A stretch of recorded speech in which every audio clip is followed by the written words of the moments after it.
N এর মান নির্ণয়। এন এর মান নির্ণয় এটা একটি মোস্ট ইম্পর্টেন্ট প্রশ্ন, বিশেষ করে গ আসবে। এটা দেখো, ধরো আমরা একটা মান দিলাম এক্স ইকুয়াল টু 153 ডেসিমাল এবং এক্স ইকুয়াল টু 231 এন। এক্ষেত্রে কি এন এর মান কত? আমাকে লিখতে হবে এভাবে, দেওয়া আছে এক্স ইকুয়াল টু 153 ডেসিমাল এবং এক্স ইকুয়াল টু কত 231 এন। এন এর মান কত? যেহেতু এটাও এক্স এর মান সেটাও এক্স এর মান, লিখতে হবে প্রশ্ন মতে এন এরটা লিখবে বাম পাশে আর যে ডেসিমাল থাকবে সেটা লিখবে ডান পাশে, অর্থাৎ 231 এন ইকুয়াল টু 153 ডেসিমাল। যদি এই সংখ্যাটা ডেসিমাল না থেকে অন্য কোনো সংখ্যা থাকে, ধরো বাইনারি দেওয়া থাকতে পারে, অক্টাল দেওয়া থাকতে পারে, সেক্ষেত্রে তুমি আগে এই সংখ্যাটাকে, এই যে সংখ্যা দেওয়া থাকবে ভিত্তি থাকবে, যেটা মানে ভিত্তি থাকবে আর কি, সেই সংখ্যা তুমি আগে ডেসিমাল বানায় নেবে। তারপর তুমি লিখবে প্রশ্ন মতে এটা সমান এটা, অর্থাৎ ডেসিমাল লিখবে আর কি। ধরো এটা হেক্সাডেসিমাল দেওয়া আছে, তাহলে তুমি কি 153 আগে ডেসিমাল বানাবে এক্সট্রা ভাবে, বানাবো যে মান বের হবে লিখবে প্রশ্ন মতে এই ডেসিমাল মান সমান ওই এন এর মান। এখন দেখো আমরা জানি এন কে ডেসিমাল বানানোর সময় নিয়ম কি, যে কোনো সংখ্যাকে ডেসিমাল বানানোর নিয়ম হলো রুল 2, স্থানীয় মান, অর্থাৎ 2 গুণন ভিত্তিগত এন যোগ 3 গুণন ভিত্তি এন যোগ 1 গুণন ভিত্তি এন ইকুয়াল টু 153। বলতে পারো ভাইয়া এখানে টেন কোথায় গেল? যেহেতু এটাও ডেসিমাল এটাও ডেসিমাল, ভিত্তি ভিত্তি কাটা গেল, এখন এই সংখ্যা সমান এই সংখ্যা থাকলো, এখন পার কি 0, এটা 1, এটা কি 2, বা 2n স্কোয়ার প্লাস 3 আর n এ 3n প্লাস এটা মানে 0, সরি 0 মানে 1, একক কি 1 ইকুয়াল টু 153, বা 2n square plus 3n plus 1 equal to 153, sorry plus কি মাইনাস হবে 153 ইকুয়াল টু কি 0, বা 2n square plus 3n minus 152 equal to কি 0। এটা একটা কি মিডল টার্ম অঙ্ক, মিডল টার্ম ফ্যাক্টর। কেমনে বুঝলাম? প্রথমে স্কোয়ার থাকবে, পরে সংখ্যা আর শেষলক থাকবে, লাস্টে কি থাকবে সংখ্যা থাকবে। এখন দেখো যেহেতু মিডল টার্ম ফ্যাক্টর নিয়ম কি, প্রথমে আমাকে এই 2n স্কোয়ার লিখলাম প্লাস লাস্টে কি সংখ্যা আছে 152 আছে, লিখলাম মাইনাস 152, মাইনাসে প্লাসে কি মাইনাস। এখন এমন সংখ্যা বসাম যাতে কি এখানে 2 থাকার জন্য, আচ্ছা তোমাদেরকে আমি এটা ক্যালকুলেটর দিয়ে করা দিচ্ছি। দেখো যদি তোমাদের এভাবে থাকতো যে n square plus 2n minus 288 equal to 0, এখন আমাকে n square plus plus minus 288 equal to 0, plus মাইনাসে কি মাইনাস। আমি তোমাদেরকে আগে ক্যালকুলেটর দিয়ে মিডল টার্মের অঙ্ক কিভাবে করতে হয়, সামনে কিছু না থাকলে আর যদি কিছু থাকে, দুটো দুই নিয়ম, এটা আসলে কিভাবে করবে এটা আসলে কিভাবে করবে এটা দেখে দিই। চলো এখন আগে সবাই ক্যালকুলেটর বের করে নাও। প্রথমে ক্যালকুলেটরে যাও, যে দেখো মোট লেখা, এখানে মোট আছে, মোট উপরে মোটও চাপ দিলাম, একটা দুইটা তিনটা, লেখা আসবে ইকুয়েন, কোথায় আছে একে আছে, এখন আমরা একে চাপ দেব, দেওয়ার পর লেখা 2 3 আননন্স, আমরা এই যে উপরে রিপ্লে বাটনের সাইডে বাটনটা, এই যে এখানে, এই যে এখানে এখানে ক্লিক করব, লেখা আছে ডিগ্রি, আসছে ডিগ্রি কত 2, 2 দিলাম। এখন আসছে এ, এ বলতে কি এই যে সংখ্যা আছে সংখ্যা, এর সামনে কি আছে 1 আছে, এটা হলো এর মান, এটা বি এর মান, এটা সি এর মান, এর মান 1, বি এর মান 2 এবং সি এর মান কত মাইনাস 288। আমরা এ বলতে কি লিখবো, প্রথম আমরা যদি এই ভাষাটা করি, এ বলতে বুঝবো আমরা 1 দিলাম ইকুয়াল, বি বলতে কি বুঝবো আমরা 2 ইকুয়াল, সি বলতে কি বুঝবো আমরা মাইনাস 288। দেখো একটা নামবে 16, একটা নাম্বার কত 18, এখন প্লাস মাইনাস যায় না মুখ, তোমাকে লিখতে হবে বড়টা আগে, অর্থাৎ 18n মাইনাস কি 16n। দেখো 18 থেকে 16 বাদ দিলে 2 থাকবে, গুণ করে দেখো 288 বের হবে।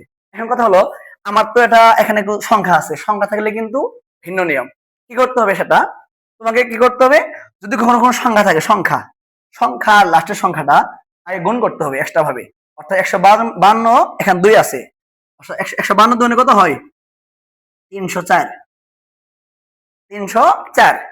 এখন ক্যালকুলেটর বের করে আগেটার মতো তোমাকে লিখতে হবে যে এ বলতে কি, এ বলতে আর 2 নেই, এখানে 2 আর হবে না। কারণ কি, এর মান এই 2টা আমরা মনে মনে গুণ করে দিছি, 4 হয়েছে, 2 থাকবে না। এর মান কত 1, কারণ কি 2টা চলে গেছে এখানে। এর মান 1, বি এর মান কত 3, আর সি এর মান হলো -152 না, -300 কত 4। এটা ধরে করো, তাই ইনশাআল্লাহ হয়ে যাবে। দেখো এর মান যদি ধরি আমরা 1 ধরলাম, এর মান 1, বি এর মান কি 3n আছে এখানে, 3n, অর্থাৎ বি এর মান কত 3, বি এর মান 3 সমান সমান দিলাম। সি এর মান কত 152 দেওয়া আছে, কি লিখবো আমরা ওই -304, অর্থাৎ -304 সমান সমান দাও।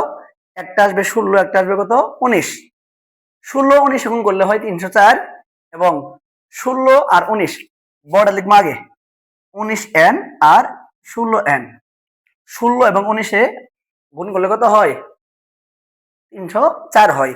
আর বিয়োগ করে দেখো 19 থেকে 16 বিয়োগ করলে কত হয় 3 হয়। এখন যেহেতু এখানে কমন যায় না, দেখো 2 আছে এখানে, 19 কে 2 দ্বারা ভাগ করা যায় না, আমাকে 16 সামনে আনতে হবে আর 19 কে পরে নিয়ে যেতে হবে। দেখো 2n square minus 16n plus 19n minus 152 equal to কি 0। এখন দেখো কি কমন যায়, এখানে 2 আর n কমন যায়, কমন গেলে থাকবে n মাইনাস 8 প্লাস, যদি এখানে 19 কমন নেই থাকবো কি n মাইনাস 8, অর্থাৎ তুমি এখানে 19 দ্বারা ভাগ করে দেখো 8 বাড়াবে, ইকুয়াল টু কত 0। এখন ব্র্যাকেটের মধ্যে কি কমন যায়, n মাইনাস 8 কমন যায়, বাইরে কি কমন যায় 2n প্লাস 19 ইকুয়াল টু কি 0, বা n মাইনাস 8 এর মানে 0, অথবা 2n প্লাস 19 এর মানে কি 0।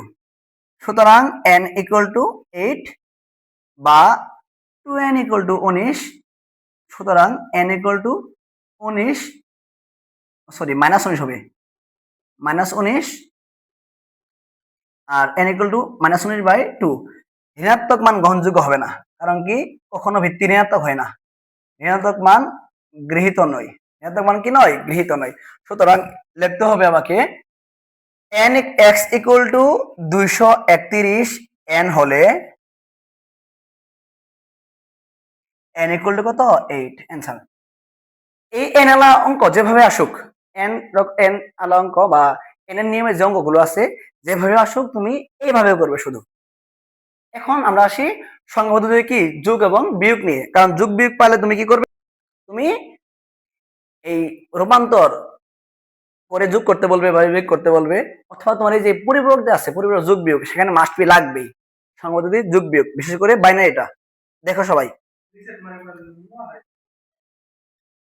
সংখ্যা পদ্ধতি যোগ, যোগের সময় কি করতে হবে, যোগফল যদি ভিত্তির সমান বা বড় হয় তাহলে কি করতে হবে, ভিত্তি বিয়োগ করতে হবে। দেখো আমরা আগে ডিসিমাল করি, ডিসিমাল ধরো 357.73, 441.54 যোগ করো, ডিসিমাল যোগ করো, 4 3 7 শেষ, 5 7 কত 12, 12 2, আমরা ছোট থেকে শিখি 5 7 12 হয়, 12 2 হাতের এক আছে, হাতের এক কেমনে দেখো 5 যোগ 7 ইকুয়াল টু কত 12, ভিত্তি কত 10, 12 কিন্তু ভিত্তির চেয়ে বড় হয়েছে, সেজন্য এখানে আমাদের ভিত্তিটা কি করতে হয়েছে বিয়োগ করতে হয়েছে, কত নামছে 2, এই যে 2, যেহেতু একবার ভিত্তি বিয়োগ করছি সেজন্য হাতের কত থাকবে 1, হাতের 1 এবার আসলো, 1 আর 1 2, 2 সাথে 9, 9 যেহেতু ভিত্তি ছোট সেজন্য এখানে ভিত্তি বিয়োগ করতে হবে না।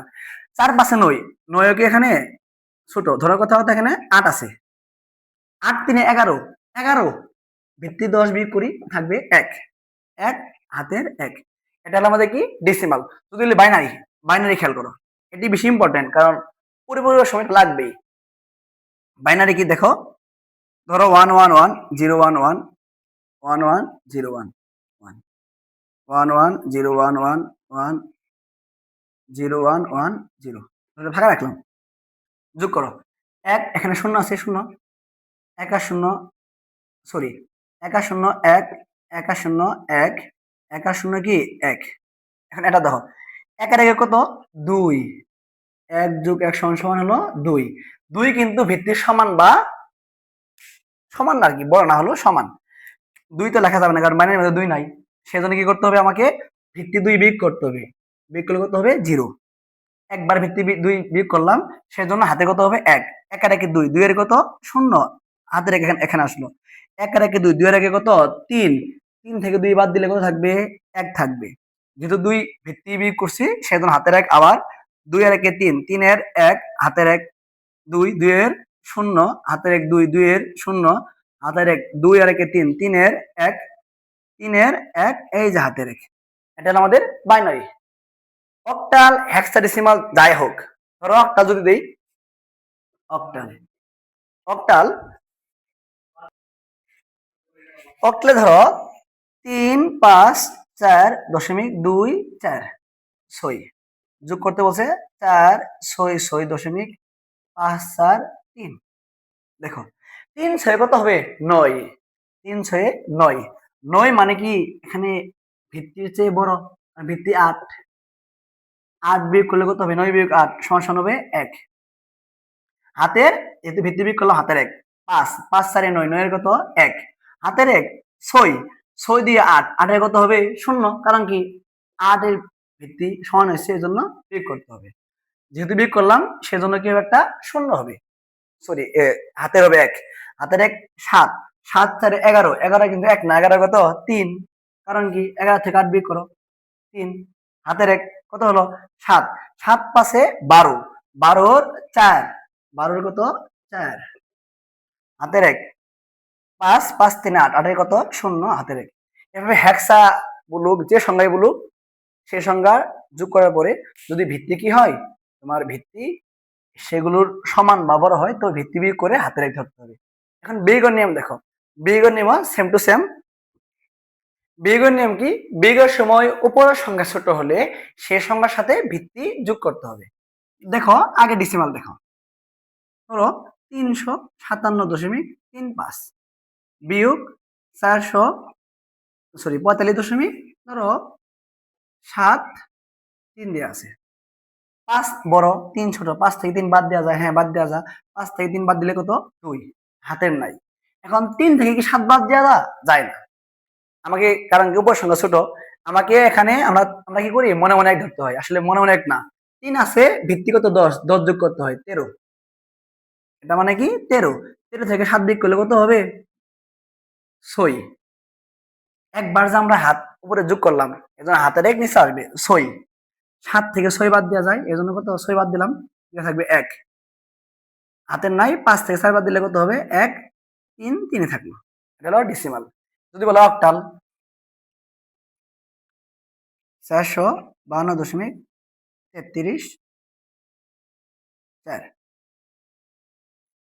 374.52, অক্টাল দেখো 4, 4 থেকে 2 বাদ দেওয়া যায়, হ্যাঁ বাদ দেওয়া যায় দিলাম, 3, 3 থেকে কি 5 বাদ দেওয়া যায় না, তার মানে 3 এর সাথে ভিত্তি 8 যুক্ত করতে হবে, 3 8 কত হবে 11, 11 থেকে তুমি কি করো 11 থেকে 5 বিয়োগ করো, কত হবে 5 6 11, অর্থাৎ এটা হবে 6, যেহেতু একবার যোগ করলাম হাতের 1 নিচে আসবে 6, 3 আর 8 11, 11 থেকে 6 বাদ দিলে কত হবে 5 হবে, হাতের 1 এখানে এলো 5, যেহেতু পুরো 2, 2 থেকে 5 বাদ দেওয়া যায় না, 2 মানে কি 2 যোগ 8 ইকুয়াল টু 10 বিয়োগ কত 5 সমান কত হবে 5, অর্থাৎ 2 আর 8 10 হবে, 10 থেকে 5 বাদ দিলে কত হবে 5, হাতের 1 এখানে আসলো 8, 5 থেকে 8 বাদ দেওয়া যায় না এজন্য 5 যোগ 8 13 বিয়োগ কত হবে 8 সমান কত হবে 5, যেহেতু এখানে ভিত্তি যোগ করছি হাতের 1 নিচে আসবে 4, 4 4 কাটা যায় কি হবে 0, 0 লেখার দরকার নেই, এভাবে চাইলে বিয়োগ করতে পারবে। আর ইনশাল্লাহ এর পরবর্তী পর্বে আমি এই যে পরিপূরকের যোগ, পরিপূরকের কি যুগে মানে যুগের মাধ্যমে পার্থক্য এবং বিয়োগের মাধ্যমে পার্থক্য এটা দেখাই দিব ইনশাল্লাহ। আর দ্বিতীয় পর্বের লিঙ্কটা আমি কমেন্টে দিয়ে দিচ্ছি, সবাই দেখে নিও। আর মাঝে মধ্যে প্রশ্ন আছে যে ধরো এফ এফ 1f এর পরের সংখ্যা কত, এখন দেখো পরের সংখ্যা মানে কি হেক্সাডেসিমাল, আমাকে এই হেক্সাডেসিমাল সংখ্যা পরের সংখ্যা বাই করার সময় হেক্সা কি 1 এর সাথে 1 যোগ করতে হবে, পরের সংখ্যা মানে কি 1 যোগ করা।